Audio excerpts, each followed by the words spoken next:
ഗണേശാരാധനയിലൂടെ രാജ്യത്തിന്റെ ഐക്യമൂട്ടിമുറപ്പിക്കാൻ സാധിച്ചതായി governor Arif Muhammad Khan.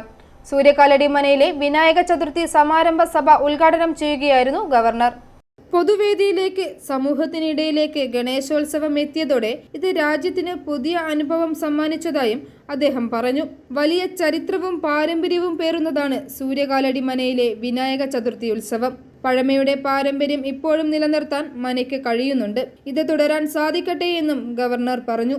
With the adoption of eco-friendly practices in modern times, highlighting the importance of environmental conservation, Lord Ganesh being identified as Vigneshwar or Vignaharta, the remover of obstacles, his name is taken before the auspicious start of any deed.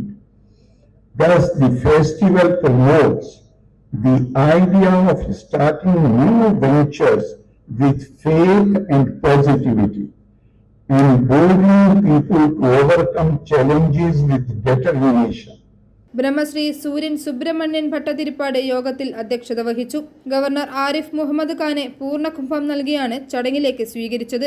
Thiruvanchoor Radhakrishnan MLA, സ്വാമി ഗുരുരത്നം ജ്ഞാന തപസ്വി എന്നിവർ പ്രസംഗിച്ചു. പ്രസിദ്ധ ഭജന കലാകാരൻ കോഴിക്കോട് പ്രശാന്ത് വർമ്മയ്ക്ക് ചടങ്ങിൽ മഹാഗണേശ ഭക്തകോകിലം പുരസ്കാരം സമർപ്പിച്ചു. Kottayam municipal ward 5-6 പ്രദേശത്ത് താമസിക്കുന്ന SSLC, +2, ബിരുദാനന്തര പരീക്ഷകളിൽ ഉന്നത വിജയം നേടിയ വിദ്യാർത്ഥികൾക്ക് സൂര്യകാലടി ഭജനമണ്ഡലി പുരസ്കാരം നൽകി. തുടർന്ന് പ്രശാന്ത് വർമ്മയുടെ മാനസ ജപ ലഹരിയും നടന്നു. i4U news, Ettumanoor.